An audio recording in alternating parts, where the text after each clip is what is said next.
Está começando aqui no NotiSul o programa, o podcast Tá No Ar. É um programa para você que nos acompanha aqui através das redes sociais deste grande portal que é o portal NotiSul Digital. Hoje eu recebo aqui no nosso estúdio do podcast Tá No Ar, eu tenho a honra, na verdade, de receber um nome de peso no jornalismo e na comunicação, não só de Tubarão, como de toda a região. Ele é natural de Viamão, no Rio Grande do Sul, e ele tem uma trajetória sólida e marcada por grandes conquistas. Jornalista experiente, professor universitário, consultor em comunicação, marido, pai e avô do Oliver e da Maria Clara. Ele carrega consigo uma bagagem impressionante, gente.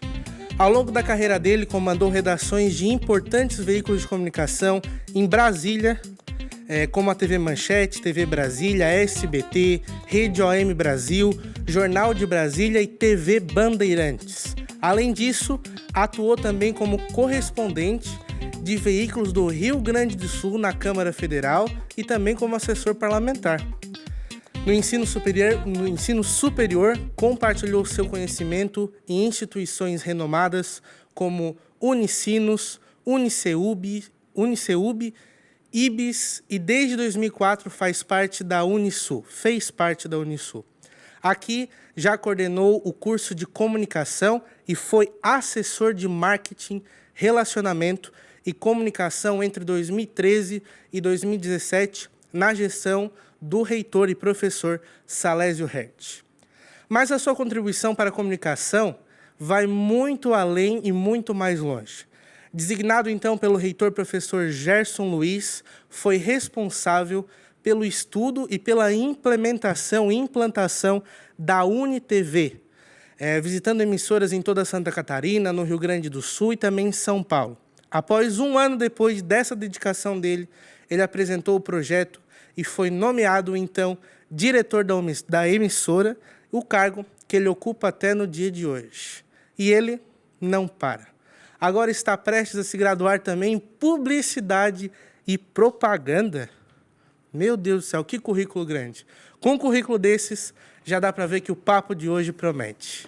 Recebo hoje aqui no estúdio do podcast Tá No Ar, o amigo, professor, o cara que dá conselho para todo mundo e o cara que tem o meu total respeito, eu acho que de todo mundo aqui da região, professor Hildo Silva da Silva. Boa noite, professor. Boa noite, Omar. Obrigado. Eu fiquei pensando quem era esse cara que tu estava apresentando. Agora, no final, descobri que sou eu. E que currículo, né, professor? Olha, quando eu crescer, que eu ainda sou pequeno, quando eu crescer eu quero ter um currículo desse. É uma alegria, professor, estar te recebendo aqui no portal NotiSul. Seu filho já trabalhou também no NotiSul, né? E quero te agradecer pela tua presença. Quero te agradecer pelo teu sim e pela tua disponibilidade, porque a agenda não é fácil reconciliar um horáriozinho aqui na agenda para estar com a gente, estar dando uma entrevista, né? E para mim é uma honra entrevistar quem sempre entrevista todo mundo, porque ele já teve vários programas, mas hoje tem o programa Frente a Frente na UniTV e sempre entrevistas grandes personalidades. E olha que honra estar te entrevistando no dia de hoje. Obrigado, Omar. Privilégio poder estar aqui na estreia desse projeto.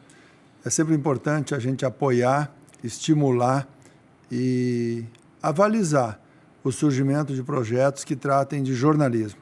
Cada vez mais, com tanta informação falsa circulando, com tanto diz que diz, com tanta gente se aventurando e não sabendo o que faz, é sempre importante apoiar projetos de qualidade como esse que eu tenho certeza que tu está iniciando. Professor, como o senhor tem uma vasta experiência dentro do jornalismo, eu acho que o nosso tema principal de hoje vai ser o jornalismo. Mas uma pergunta que eu tenho para fazer para o senhor a primeira para começar os nossos assuntos. Quando o senhor estava pensando em iniciar, como é que o senhor... eu vou fazer jornalismo, eu vou cursar jornalismo. Da onde veio essa ideia e essa inspiração? Eu estudei, quando menino, o meu pai era funcionário público do estado do Rio Grande do Sul e a gente morava em um um conjunto de casas, uma das casas de um conjunto de casas dos funcionários públicos que serviam, que atendiam às necessidades das lavouras, da plantação, da produção, da colheita, de uma escola técnica. Eu fazia aquele curso de técnico em agricultura e pecuária porque era a proximidade e era muito difícil a gente locomover. O ônibus para chegar na cidade, que ficava a 8 quilômetros, era um de manhã, ao meio-dia, 1 da tarde e às 18. Então não tinha como deslocar e ir buscar instrução em outros lugares, até porque a escola era muito qualificada, era muito boa, escola pública, mas tinha uma qualidade extraordinária, como tem muitas hoje que são muito boas.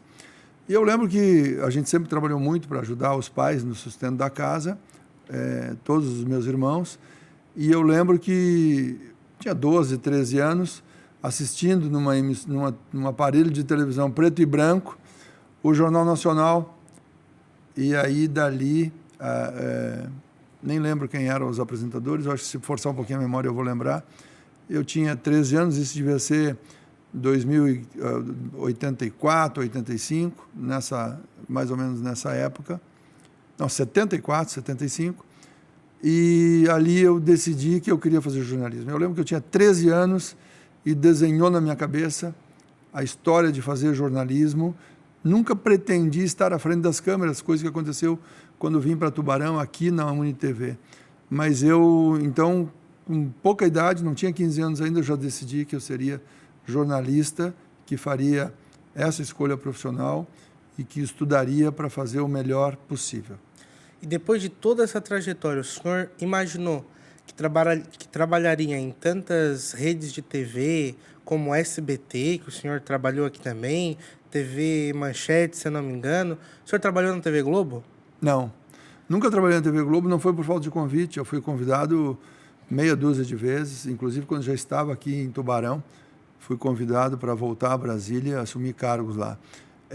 No fim das contas, nunca fechou a atividade com os meus projetos pessoais, com o que eu gostaria para a minha vida, e acabei não indo nenhuma das vezes que fui convidado.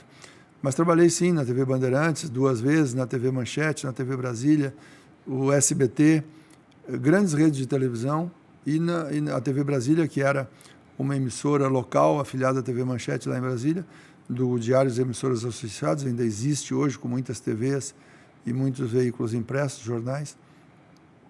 Então foi sempre decisão muito bem pensada e não me arrependo das decisões que tomei. Nunca pensei em chegar onde cheguei. Entrevistei presidentes da República, candidatos à presidência, participei de entrevistas no lançamento de planos econômicos que acabaram transformando o Brasil desde o Plano Sarney em 88. Então, sempre vivendo o jornalismo nacional, porque atuei em Brasília e isso foi muito importante para a minha carreira. Mas, Omar, eu falo com o meu filho Fernando, que tu citou, que trabalhou aqui no Notisul, eu sempre falo, né, que a experiência, muito bonito ler um currículo como esse, mas ele não vale muito daqui para frente. Eu costumo fazer a seguinte comparação. A experiência é um carro com o farol iluminando a parte de trás, a ré, e aí para frente é nebuloso para todos. Não há experiência que dê cabo em algumas situações que todos teremos de enfrentar e que todos vamos enfrentar profissionalmente. Então, além da experiência, é preciso determinação, é preciso acordar cedo, é preciso ler muito, é preciso dormir tarde, é preciso ter a coragem e a vontade de fazer. Pegar a caneta e escrever. A primeira entrevista do presidente Collor eleito em Brasília, o ano era 89, a minha equipe fez. Eu coordenava a TV Manchete, o telejornal Edição da Tarde, o casal 20 da Manchete à época, a Leila Cordeiro e a Eliakim Araújo, foram para Brasília para ancorar o telejornal, que era o telejornal da cobertura da eleição. E a única equipe que entrevistou o presidente virtualmente eleito, o presidente Collor, antes do TSE informar que ele seria presidente, foi a nossa.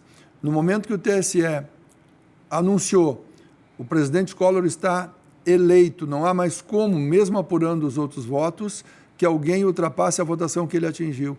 Naquele momento, eu avisei a repórter que estava na frente da casa da Dinda, a 60 e tantos quilômetros do centro de Brasília, a Tânia Mara Viegas, ela, a repórter, entrou ao vivo dizendo isso. E eu comuniquei ela num ponto, mantém no ar que o presidente está vindo até você. E o Collor chegou nela, ela virou e começou a entrevistar o presidente naquele momento, é de arrepiar. Começou a entrevistar o presidente naquele momento. Deu tempo das outras emissoras saírem do plano piloto em Brasília e correr até o Lago Norte e instalar os equipamentos, e nós estávamos há 40 minutos no ar falando com o presidente. Virtualmente, o presidente do Brasil, que foi o presidente, depois com tudo que aconteceu, e aí a história conta. Naquele momento que ela fez a última pergunta, ele virou as costas e saiu, e os outros canais não conseguiram gravar a entrevista. Então, nós fizemos um senhor projeto, um grande plano, e nós entramos ao vivo com o presidente. Isso que é o chamado furo de reportagem? Também. É o furo de reportagem, porque nós demos a notícia primeiro que todo mundo, enquanto os outros canais estavam no estúdio com o apresentador dizendo: o Tribunal Superior Eleitoral acaba de anunciar que o presidente Collor, que o próximo presidente do Brasil é o presidente Collor eleito, o primeiro presidente eleito desde 64, e aí faz toda a contextualização. Nós estávamos com um homem ao vivo, com uma repórter que brigou comigo porque não queria ir para a casa da Dinda, porque ela ficaria escondida da cobertura, e ela foi a primeira jornalista do Brasil a entrevistar o presidente, o primeiro presidente eleito depois do golpe de 64, do governo militar, que assumiu o governo em 31 de março, está quase chegando aí o 31 de março, quando os militares assumiram o governo, e aí o primeiro presidente eleito foi aquele. E quando o Collor foi, em 29 de setembro, foi aberto o processo de impeachment para ele, a única emissora para quem ele deu entrevista entre a abertura do impeachment e a renúncia com a votação depois do impeachment pelo Congresso Nacional foi a TV OM, a Rede OM Brasil, e eu era o diretor de jornalismo em Brasília, estava na casa da Dina, na biblioteca, e um repórter, o Álvaro Pereira, um grande jornalista, deputado federal depois, fazendo a entrevista com o final da carreira daquele homem que transformou o Brasil, que muitos ainda o odeiam, mas se hoje nós temos todo tipo de cerveja, todo tipo de carro, todo tipo de produto importado, muito foi por causa do governo dele, que abriu as portas do Brasil para outros produtos, e isso transformou. Teve uma época que a gente ia numa cervejaria comprar uma cerveja e era obrigado a levar um Guaraná junto, o Guaraná que ninguém queria, porque havia pouca cerveja. E depois do Collor tem 500 marcas, além de todas as marcas existentes hoje. Então foi um momento importante, muita riqueza, mas de qualquer forma, mesmo tendo feito muita coisa, que a gente começa a lembrar aqui, cada desafio é novo e tem que estar com os olhos abertos. Se achar que sou o cara e que fiz muito, os problemas me derrubam. Esse marco que o senhor contou agora, vamos considerar em toda a sua carreira dentro do jornalismo, foi o marco histórico dentro da sua carreira ou teve algum outro que te marcou muito mais? Não, teve vários. Felizmente, muitas histórias, dá para contar muitas histórias. Trabalhei em São Paulo um período com Boris Casoy, coordenando o TJ Brasil, passando para o Boris o que vinha nas reportagens feitas por todos os repórteres do Brasil afora. Um período de quase 6 meses, na licença de uma colega, eu era o chefe de redação de Brasília, e aí fui escalado para ir coordenar o jornalismo, enquanto a pessoa que coordenava a rede estava de férias e licença maternidade. E aí eu precisei trabalhar diretamente com Dácio Nietrini, que era o diretor do telejornal, e o Boris Casoy, que era o apresentador. O Boris Casoy, que é um fenômeno no jornalismo televisivo. E aí fiz a coordenação de tudo, negociava com ele a apresentação das reportagens, ele dizia o que não valia na reportagem, que tinha que refazer, e eu ligava para todas as emissoras para arrumar, ajeitar a reportagem de acordo com o que o editor, que era o editor-chefe e apresentador, que pretendia para colocar no TJ Brasil, lá no SBT. Marcos Wilson era o diretor de jornalismo, um cara extraordinário. Fui convidado para ir para uma rede de televisão nos Estados Unidos para fazer a coordenação lá. Avaliei que era muito complicado e que não daria certo, e aí acabei ficando em São Paulo, voltando para Brasília, onde estava minha mulher e meus filhos. O senhor já foi redator, né? Na verdade, ainda é porque corrige vários textos. Sou redator. Mas o senhor ainda é redator. Mas o senhor já foi redator. O que te marcou mais sendo redator em um jornal? Na função de redator tem vários modelos de ocupação. Hoje não mais, mas no momento que eu fui redator da capa do Jornal de Brasília. O Jornal de Brasília era um grande jornal, um grande veículo impresso, que hoje existem poucos veículos impressos. Aqui mesmo em Tubarão, quando eu cheguei, havia 14 semanários e 2 diários. Hoje tem um diário e alguns, de vez em quando, saem, sabe-se lá quando. Né? Mas eu fui redator da capa do Jornal de Brasília, eu tinha que pegar as reportagens que vinham em folha de papel jornal, como se fosse uma folha de ofício, assim como essa, mas não era branca, era papel jornal, onde era redigido o material para ir para depois ser digitado, para ir para a impressão, e aquele material voltava para que a gente fizesse, a partir daquele texto, a chamada de capa.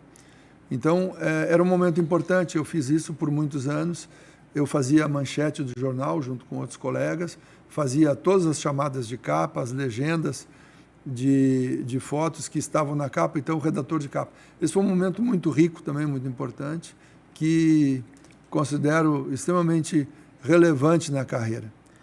Ali dentro do seu currículo diz que o senhor já foi assessor parlamentar. Foi assessor parlamentar de algum político? 2 deputados federais. 2 deputados federais. Isso, eu trabalhei para Nelson Sabrá, do Rio de Janeiro, e para o Vitor Faccioni, PDS do Rio Grande do Sul. Então, eu trabalhava na Câmara Federal, minha carteira está assinada pela Câmara Federal e também desassinada, ela foi aberta e fechada no momento que eu trabalhei lá. Eu assessorava os 2 parlamentares, que eram de estados diferentes, com interesses similares, mas que era possível e eu combinei isso com eles. Então, eu trabalhava nos 2 gabinetes. Durante todas as tardes, de manhã eu fazia a TV Manchete, à tarde eu fazia essa assessoria e à noite eu estava no Jornal de Brasília fazendo a capa do jornal. Era uma jornada das 5 da manhã, muito provavelmente até meia-noite, 1h, de segunda a domingo, sábado e domingo. E depois ainda ir para casa, descansar para começar de novo às 5 horas da manhã. Foi corrido. Dormia 2 horas por dia só. 3 ou 4. Até hoje eu durmo bastante pouco. Qual foi a maior dificuldade como assessor parlamentar que o senhor teve? Não, dificuldade nenhuma. Eu tinha o assessor parlamentar para comunicação. Eu fazia, não era um assessor que fazia os lobbies do deputado para que ele aprovasse um projeto, nada disso. Eu fazia a cobertura dos eventos que o deputado estava envolvido, das votações, da apresentação de projetos, e redigia reportagens e enviava para a imprensa do Estado. Então, o Nelson Sabrá, que era do Rio de Janeiro, eu mandava para o jornal o Peru de Búzios, mandava para os jornais o Globo, o Extra, para os jornais que havia circulando, o Dia, para os jornais que circulavam no Rio de Janeiro, especialmente da capital.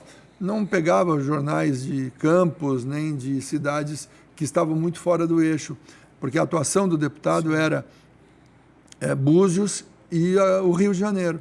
E no Rio Grande do Sul a mesma coisa, o Vitor Faccioni era do PDS, um homem do PDS, e ele fazia os trabalhos todos dirigidos para Porto Alegre. Então eu mandava para o grupo RBS, estava lá 0 Hora, o Jornal do Comércio, está lá o Correio Brasileiro, o Correio do Povo, e para esses veículos eu mandava os materiais, de vez em quando arrumava uma entrevista numa rádio, uma entrevista, uma gravação para uma televisão, de um tema que os veículos se interessassem, e aí eu dava conta de agendar durante a semana toda. Quando o deputado chegava, eu ia ao gabinete, conversava e colocava em pauta o que havia de possibilidade, e ele dava a carta branca para tomar esse ou aquele direcionamento e acabava fazendo isso. O senhor trabalhou como assessor no ano de 1900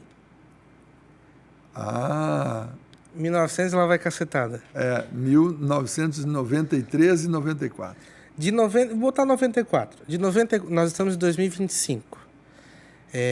A tecnologia mudou muita coisa dentro da comunicação e o senhor sabe muito bem disso, que hoje a gente utiliza chat GPT, a gente utiliza até mesmo as redes sociais, que chega de uma forma muito mais rápida a comunicação para todas as pessoas.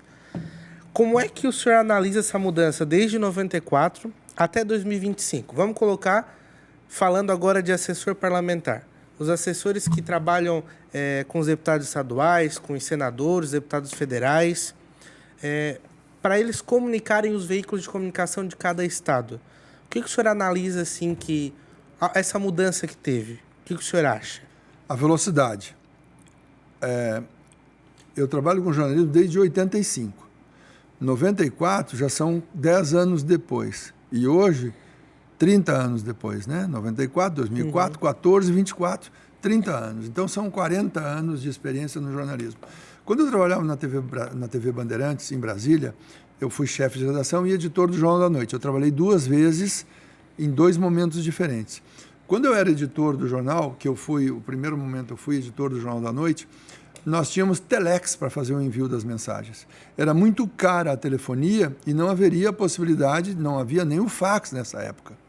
O que é um telex? Porque eu não sou dessa época. O telex é uma máquina onde eu digito o que quero escrever, ele perfura uma fita e depois eu faço a ligação, coloco a fita e a fita roda, ela faz o barulho, ela vai na tecla, como se eu estivesse digitando muito rápido.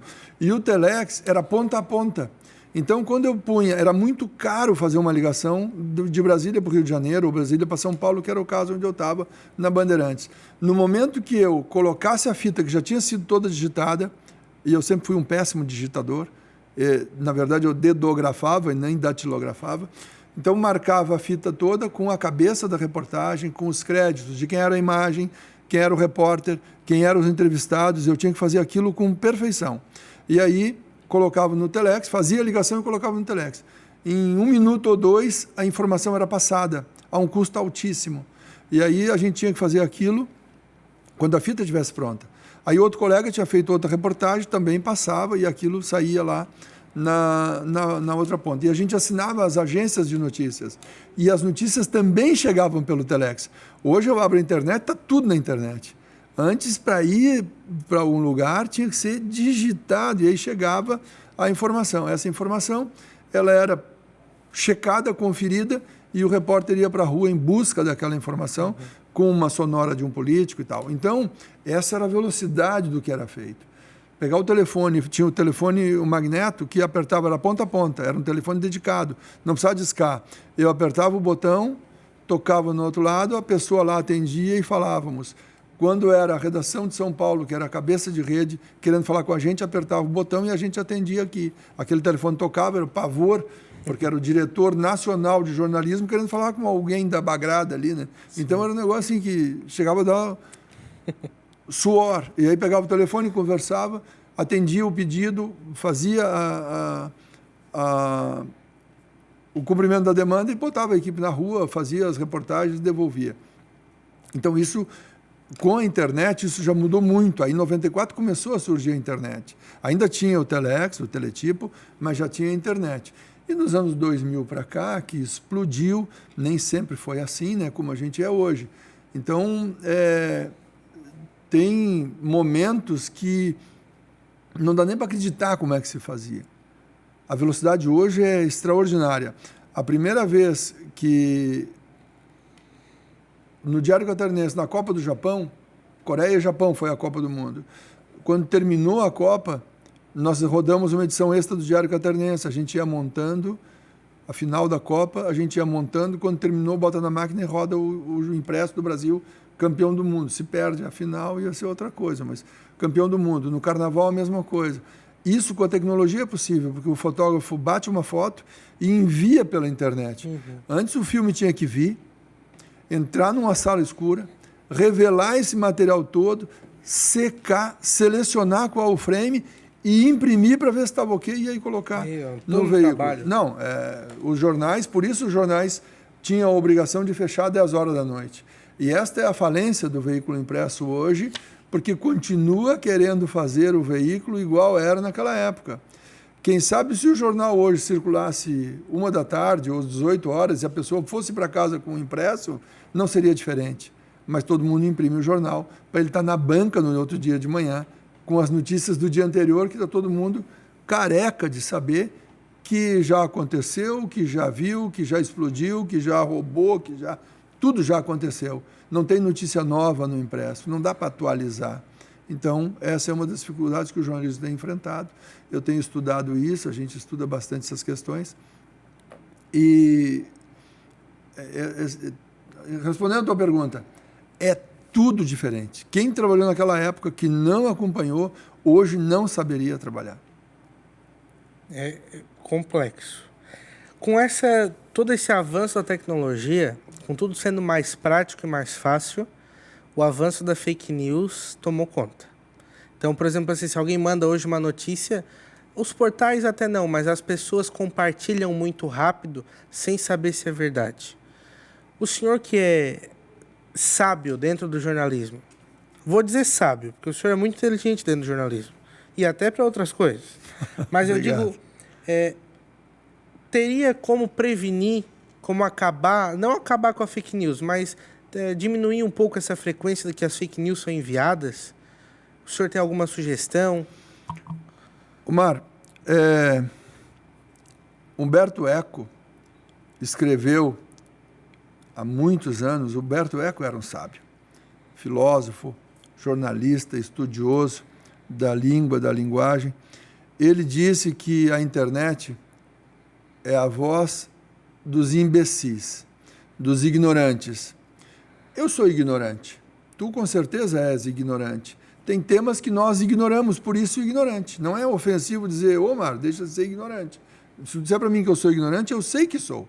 Em milhares de temas eu sou ignorante. Né? Porque a gente não consegue estudar tudo e saber tudo. Qual é a questão aqui? É que se criou, através da tecnologia, ferramentas que colocam todos na condição de transmissor de notícia, de irradiador de informação. E aí tem gente preparada, que se preparou para isso, e tem gente despreparada que não quer se preparar para isso. Onde é que está a solução para o problema? Não é legislação, não é proibição, porque para proibir tem que acabar com a ferramenta. Como o governo federal fez agora, numa votação na Câmara e no Senado, que acaba com o celular na sala de aula. Mas tem crianças estudando com o celular. Tem escolas com a pedagogia baseada na tecnologia do celular. E aí a lei veio para proibir que isso aconteça. Ah, mas pode abrir, pode ter exceções. O pode é diferente. Eu sou contra proibir. O que é preciso é que a pessoa seja instrumentalizada. A pessoa tem que ser formada. E nós, brasileiros, não temos 20% da população graduada no ensino superior. Mesmo que seja para ser garçom num restaurante, coisa que eu já fiz.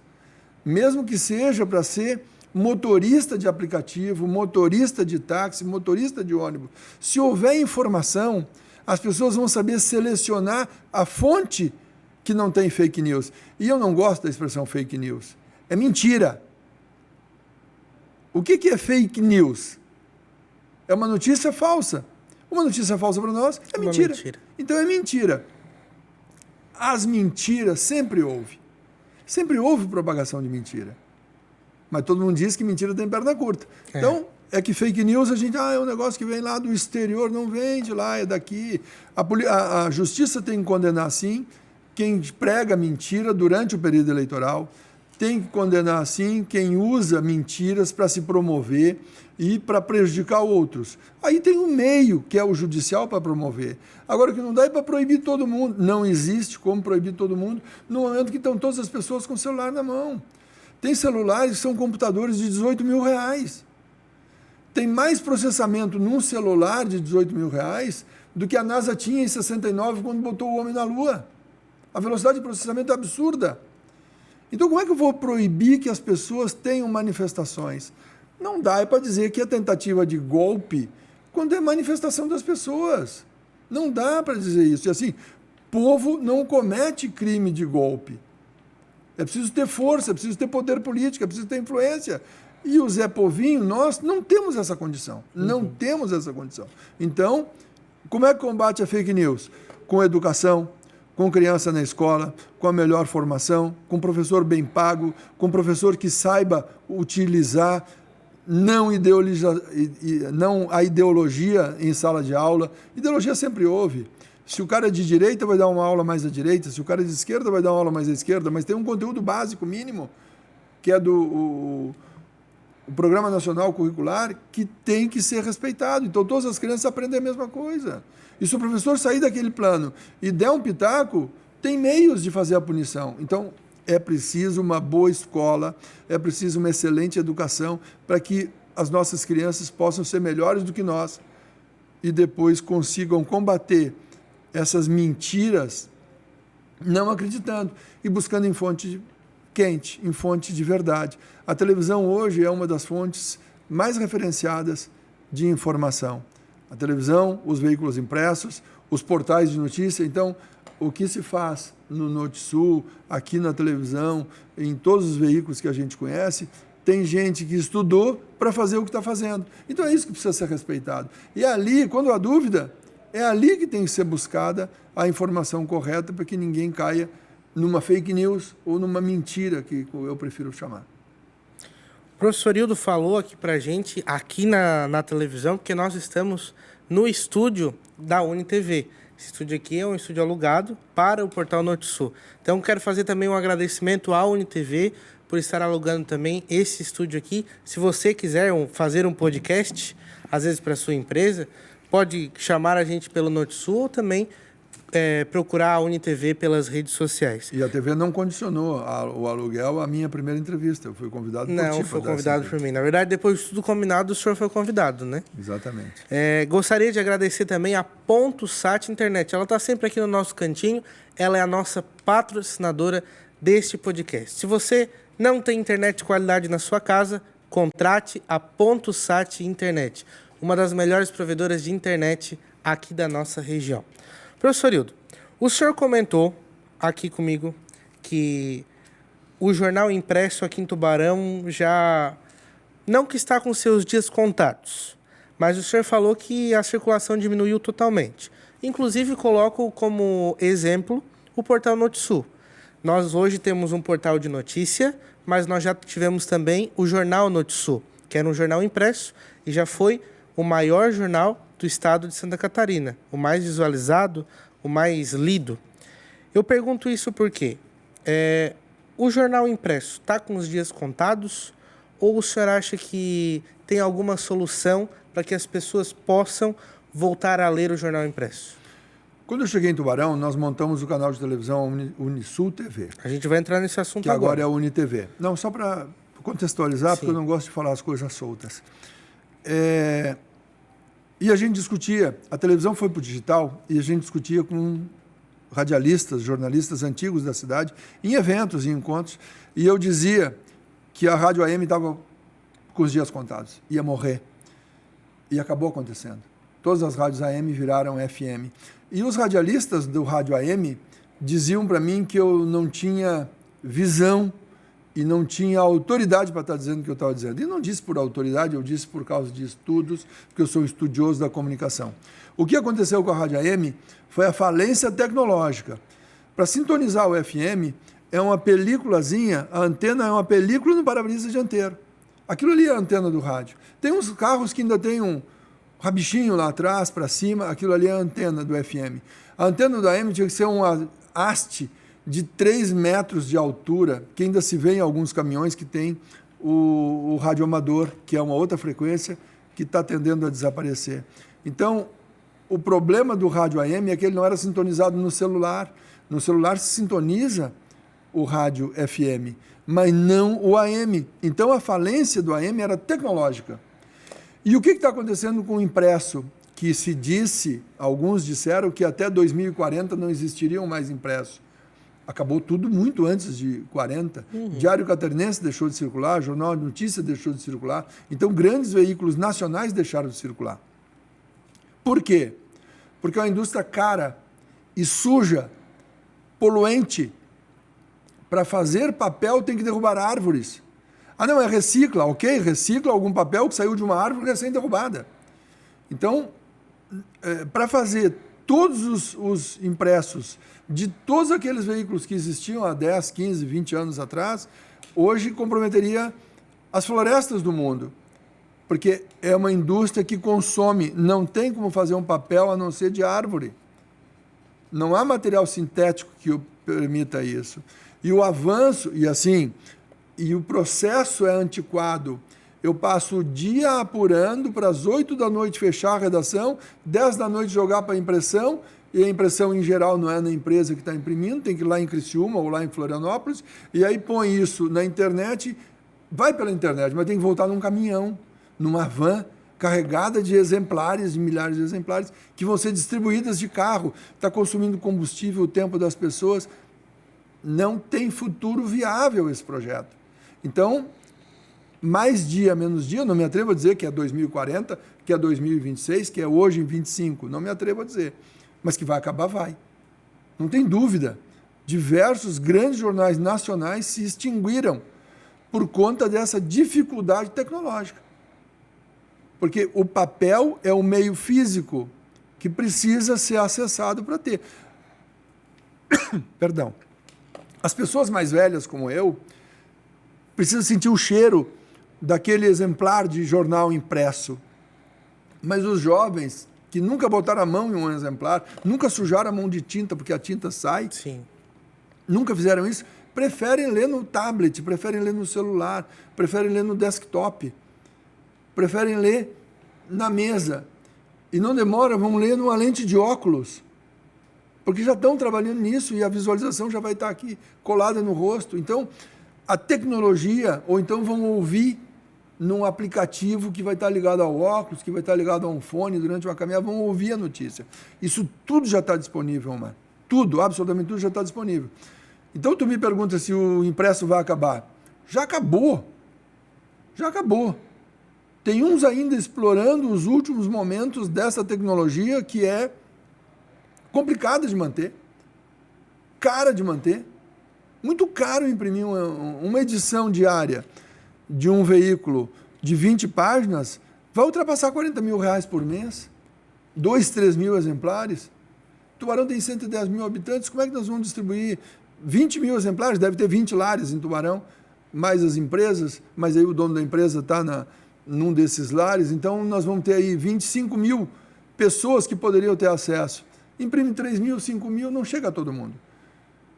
E a internet, em contradição a isso, se espalha e as pessoas estão na cama meia-noite, abre o celular, já está lá a notícia do próprio veículo que está fazendo o impresso.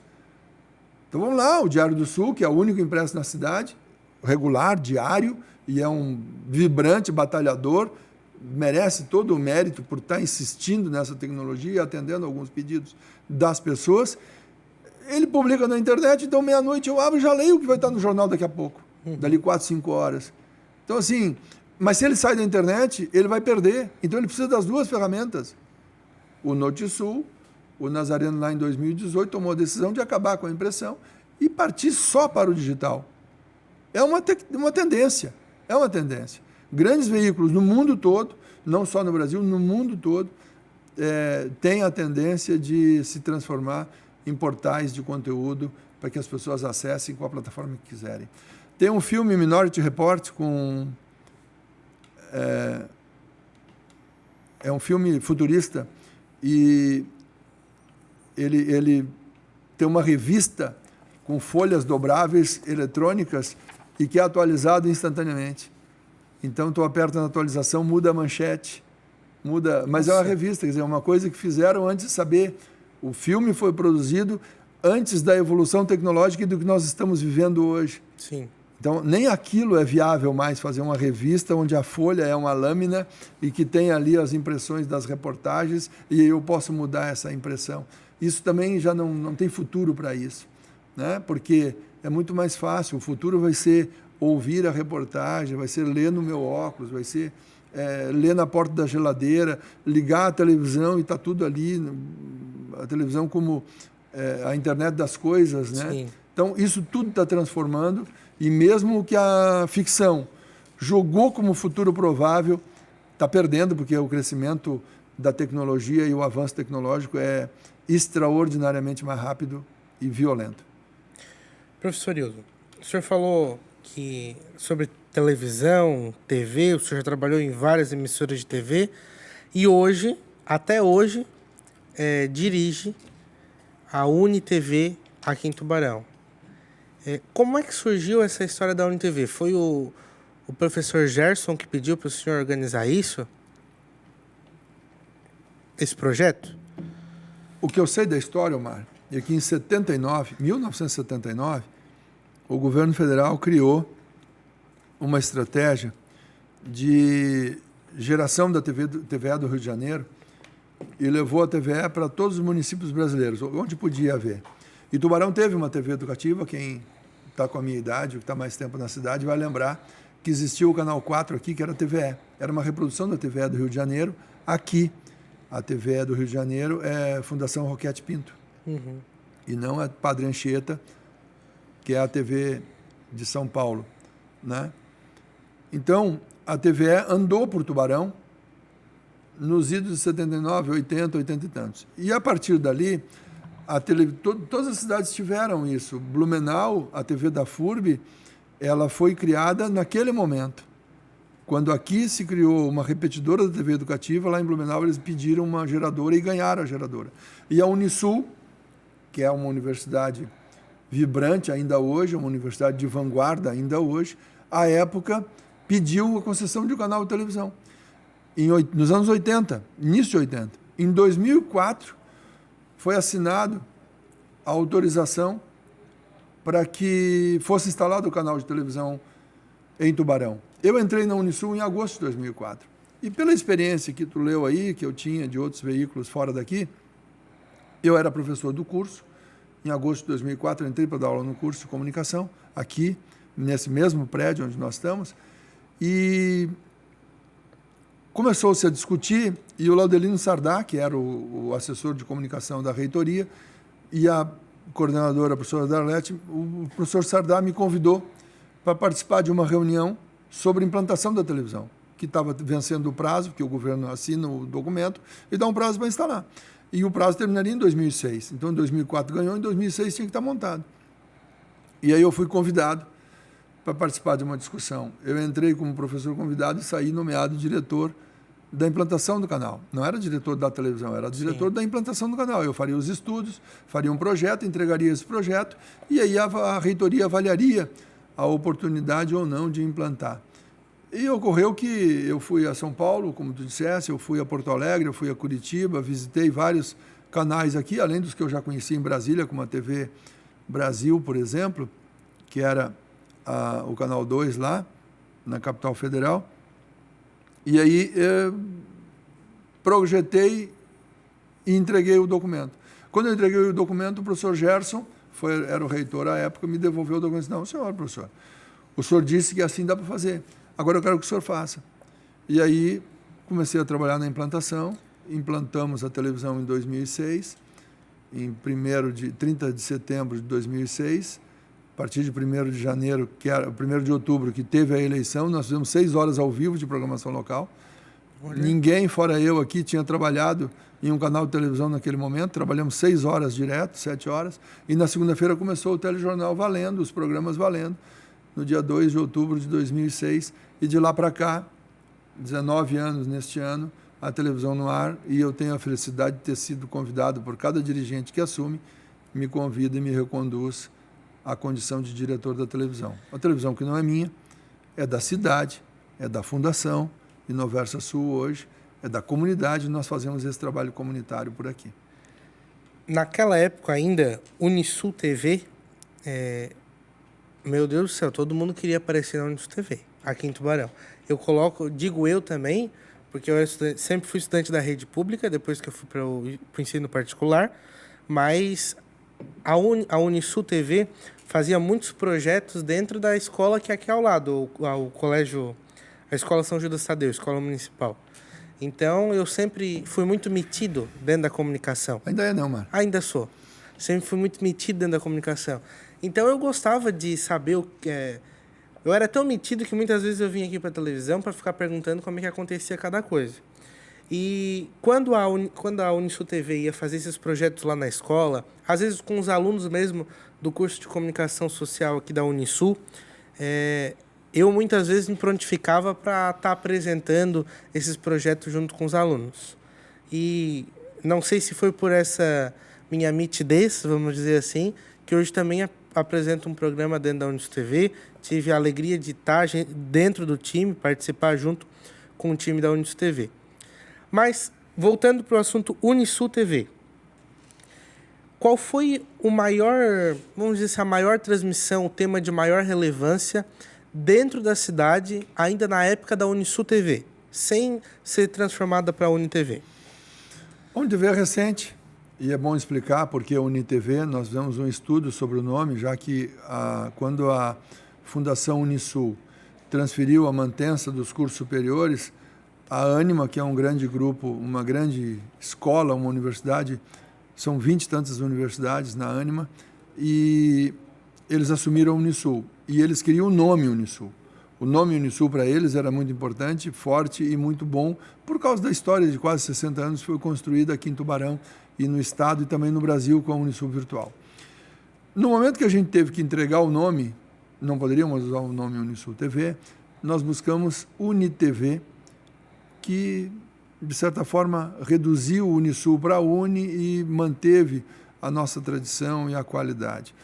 Mesmo de 2020 para cá, quando houve essa transferência, nós fizemos grandes coisas. Neste ano passado, por exemplo, fizemos 11 debates para as prefeituras da região, 2 para Tubarão, para prefeito e 1 para vice.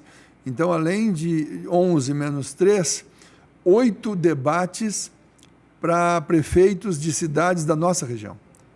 Isso não é pouca coisa, num espaço de 45 dias, que é a nova campanha eleitoral, que é fulminante.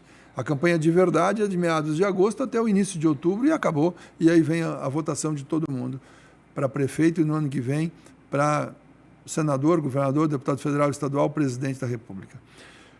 Então, este foi um dos projetos. No primeiro ano que nós entramos no ar, nós fizemos a cobertura da eleição para governador, no dia 1º de outubro de 2006. Nós fizemos a eleição, ganhou o Luiz Henrique, a reeleição dele. Nós fizemos a votação e acompanhamos toda a votação aqui. Fizemos carnaval ao vivo da Avenida Marcolino Martins Cabral. Nós não tínhamos micro-ondas e aí não tínhamos a licença para colocar uma micro-onda em outro lugar. Nós trouxemos o desfile, o Miguel Erdi, que está aqui num podcast também. Nós trouxemos, era o presidente da Liga, nós trouxemos as escolas para frente da televisão, na Marcolino, onde está o vagão. E ali nós descíamos, puxávamos os cabos e fazíamos a transmissão dos desfiles das escolas de samba. Fizemos isso vários carnavais, foi um sucesso, foi um show fantástico. Nós fizemos também com o Adriano Marçal, que está aqui, fizemos o Canta Viola, shows ao vivo na rua, no aniversário da cidade, no aniversário da televisão. Nós fazíamos show para reunir 10 mil, 15 mil pessoas, entre a Rui Barbosa e o antigo BESC, na rótula da rodoviária antiga. Aquela região ali ficava socada de gente em eventos ao vivo com artistas de renome, que o Serjão, foi nosso colega aqui há muito tempo, o Sérgio Souza, ele e o Adriano traziam artistas do Brasil inteiro e fazíamos grandes eventos ali. Futebol ao vivo, nós fizemos aqui vários anos, nos últimos 4 anos, a Liga de Tubarão de futebol. Nós fizemos esses carnavais e muitos projetos de eleição. Então, Omar, mas um grande evento, um evento que foi de encher os olhos e até hoje é histórico na cidade, foi o evento da beatificação da menina Albertina, que nós fizemos ao vivo da Catedral Diocesana aqui de Tubarão, lá no Alto Morro, fizemos ao vivo para toda a região. Não colocamos na internet ainda, porque isso veio depois, nós estamos na internet desde 2008, e a beatificação, acho que foi 2006, veio o cardeal Saraiva de Roma, né, que veio aqui fazer o trabalho todo, presidir a cerimônia. Estavam todos os irmãos da Albertina ainda vivos lá, seu Vendelino, os parentes todos, estavam todos lá na catedral, na frente da catedral, naquela cerimônia, que foi extraordinária. Nós tínhamos um repórter, Omar, que tinha outro credo, porque nós somos apartidários, não temos veia política no ar, na televisão. Se a pessoa é da esquerda, pode trabalhar aqui, se é da direita, pode trabalhar aqui, se é de centro, se não acredita em nada, pode trabalhar aqui, contanto que faça o trabalho bem feito. E nós tínhamos um repórter de fé evangélica, e o evangélico não acredita no santo, né? O santo é o Cristo, que é o próprio Senhor. E os santos, como seria o caso da Albertina, eles não acreditam. E tinha um repórter que era evangélico, e eu disse a ele: fulano, tu está dispensado da cobertura, eu não vou te obrigar a fazer algo que tu não acreditas. Negativo, professor, de jeito algum. Eu quero participar da cobertura e eu vou participar dessa cobertura. Não tenho direito de me tirar. Não, estou te dando a opção de sair. Senão eu não quero sair, eu quero ficar. Então, assim, me surpreendeu a reação. E o rapaz trabalhou com qualidade, com galhardia, foi muito bacana. Todos os nossos repórteres foram extraordinários, fizemos reportagens fantásticas sobre aquele dia que foi especial, não para Tubarão, mas para a Igreja Católica no mundo todo. No mundo todo, quando vem a ladainha, que é a leitura de todos os nomes de todos os santos ao longo da história, tudo aquilo nós transmitimos ao vivo. Foi um momento impactante, emocionante, muito bacana, e que foi a vida de muita gente da nossa comunidade, porque Imaruí está aqui do lado. Sim. Então, apesar de todas as festas, de todos os eventos, de todas as coberturas que fizemos, essa foi uma cobertura muito marcante. E, professor... Tu não está lendo o teu roteiro. Não estou lendo. Na verdade é que assim, ó, eu sou muito espontâneo nas coisas, sou bem direto também. Então o assunto vem vindo, vai fluindo a conversa e eu vou perguntando, né? E eu sou bem curioso com as coisas, então eu gosto de perguntar também Aí tu não vai perguntar as minhas curiosidades. O senhor leu o roteiro? Eu mandei pro senhor o roteiro antes. Não leu o roteiro. Não. Aqui a gente também tem uma tábua de frios, se o senhor quiser pode ficar à vontade, tá? Eu não deixo nem o senhor comer, eu fico fazendo pergunta atrás de pergunta. Eu vim aqui para falar. Mas, professor, como é que hoje funciona a UniTV em Tubarão? Ela tem um transmissor aqui em Tubarão, ela tem um transmissor em outra cidade, porque a UniTV pega aqui na nossa região em 14 cidades, se eu não me engano, Mais né? ou menos. Como é que funciona essa transmissão, esses transmissores dentro da UniTV? Eu sei que o responsável é o Guilherme, né? Guilherme Mendes. Ele que cuida dessa parte. Como é que funciona? O senhor sabe explicar? Sei, acho que sei, Romário. Acho que sei. O sistema de televisão é igual no mundo todo. A televisão aberta, como é o caso do nosso canal. Tem a televisão fechada, que é aquela que eu preciso assinar um cabo, né? Uma empresa ou de internet ou de cabo, que agora tem a TV por streaming. A TV por streaming, se não tiver internet, ninguém pega. Sim. No nosso caso, é uma TV aberta, mas nós também estamos no streaming e eu vou explicar. Nós temos um estúdio que é licenciado pelo Ministério das Comunicações para estar aqui onde nós estamos. Se eu quiser mudar para outro endereço, eu tenho que enviar um projeto para o Ministério e o Ministério tem que aprovar o novo endereço e aí no momento que vier a carta de autorização eu posso mudar. Então, o canal é digital. Nós estamos com o estúdio aqui e nós jogamos o nosso sinal no Morro de Congonhas. Esse sinal vai via fibra ótica até um pedaço e depois ele vai por uma antena de micro-ondas. A micro-ondas é como se fosse o forno de micro-ondas. Se a gente botar o forno de micro-ondas do lado do celular, vai embaralhar o sinal. Olha. Embaralha o sinal. Não são as mesmas ondas nem a mesma frequência, mas são também ondas muito pequenas. Quanto maior a onda, menor a intensidade. Então, tu pega uma onda de AM. A onda de AM chega a ter 100 quilômetros, que agora está fora de desuso, né? Uhum. Ela não fecha o círculo porque ela não entra embaixo do chão, né? Então está lá na antena e ela sai, é como uma pedrinha na água. Aquilo ali são as ondas que vão saindo. Por isso que a antena da FM é sobre a torre, porque ela sai jogada em ondas curtas. Sinal reto. Sinal reto. Se bate num corpo, ela volta. Se eu tenho uma prótese, o sinal bate em mim, ele volta. Se bate numa parede de concreto, ele passa com dificuldade. Por isso que no meio dos edifícios é extremamente difícil ter a sintonia. E aí tem que ter uma antena lá fora. Sintoniza lá fora e vem pelo cabo até chegar nas casas das pessoas que estão ligadas naquele receptor lá em cima. Então, nós jogamos o sinal daqui lá no morro. Lá no morro tem um transmissor e esse transmissor é o carteiro, é o correio. Ele coloca o nosso sinal no nosso canal, que agora é o 41, 4.1. Ele põe o sinal no 4.1 e joga na antena, e quem sintoniza no 4.1 recebe o nosso sinal. Quem sintoniza no 11, não sei o que, pega outra emissora e assim vai. Então, o transmissor direciona para um endereço específico onde as pessoas estão recebendo. Quando eu mando uma carta para uma casa, o correio direciona para um endereço específico. Então, eu costumo fazer essa analogia de que o transmissor é o correio, é quem direciona para o endereço que está escrito no envelope da carta. Então, é fácil entender desse jeito. E nós temos uma repetidora em Laguna. E, além disso, Omar, nós estamos também... Essa repetidora lá em Laguna, ela já está no sinal digital? Não, ainda não. Está no sinal analógico. É o canal analógico, mas canal 26. O pessoal ainda consegue receber o sinal analógico. Quem tiver um receptor que é analógico, pode. Se já pegou uma TV que é digital, não pega mais. Aí tem que botar aquela caixinha para pegar o digital. Então, são duas diferenças assim. Uma coisa que é interessante é que nós também estamos no streaming, que é aquela televisão pela internet. Uhum. Nós temos um aplicativo que foi desenvolvido recentemente para que a gente também fosse sintonizado pelo celular. E, ao mesmo tempo, os canais as empresas, como a PontoSat, que está aqui, né? Diversas empresas nos pedem a autorização para distribuir o sinal da UniTV. E nós autorizamos, porque quanto mais eu impactar as pessoas, melhor o nosso resultado de pessoas nos vendo. Então, dia desses, eu soube que uma pessoa assistiu um projeto que nós estamos fazendo, e tu disse que eu estou gravando frente a frente. Eu estou fazendo também o estúdio de verão, em Laguna. Sim, em Laguna. Eu e o Guto, que apresenta aqui o programa Plugado, estamos fazendo o estúdio de verão, que neste ano é diário. Então, todo dia, de segunda a sexta, a gente tem entrevistas. Hoje foi ao ar a entrevista que eu fiz com um comandante da PM lá de Laguna.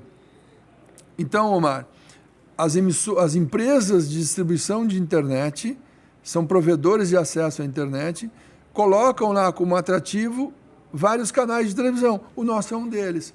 E recentemente nós fechamos com a Unifique, uma empresa que tem uma das sedes aqui em Tubarão, que é a antiga TV Cabo. Eles assumiram a TV Cabo. Eles não distribuem mais TV por cabo, eles fazem TV, eles distribuem internet. E eu conversando com eles nos colocaram, lá em Taió, Central, espero que seja Taió mesmo, aqui no Alto Vale do Itajaí, não lembro a cidade, mas eu acho que é Taió. Conversei com os diretores da empresa e eles nos autorizaram colocar no ar, pelo sistema deles, a UniTV. Então, a UniTV está sendo distribuída para quase 1 milhão de pessoas, fora de Tubarão, para quem tem esse sinal Unifique. A Unifique também, fazer a propaganda dos caras, eles vendem telefonia. Tu pode comprar companhia A, B, C, D ou Unifique. É um prefixo de celular, tu vai lá e compra o celular deles e eles entregam para quem tem os serviços deles, ou tu compra só a internet, eles entregam o nosso canal como um dos canais de televisão referenciados. São mais de 700 cidades, 750 cidades, nos 3 estados do Sul, onde a UniTV também está sendo acessada por conta dessa parceria. Por exemplo, eu apresento na UniTV o programa O Santo Terço, nas manhãs. Eu sei. Esse programa, ele é assistido, a pessoa pode assistir aqui na região, onde o sinal da UniTV está distribuído, ou também a pessoa que tem a Unifique em outra... Lá no Paraná, em Curitiba, pode ser assistido. Lá em Porto Alegre pode ser assistido. Muito bom saber disso. O pessoal da PontoSat Internet também acho tem que essa sim. possibilidade. Acho que sim, acho que eles já me assisti pela PontoSat. Então, lá nós cedemos a nossa imagem para eles e eles colocam entre aqueles canais que eles distribuem para os clientes deles, eles distribuem vários canais de televisão. O nosso é um desses canais que está distribuído. Isso é muito bacana. Olha. E, professor, para a gente infelizmente encerrar essa conversa... Nem falamos sobre tudo ainda. Nem falamos sobre... Nem seguir o roteiro, como o senhor disse.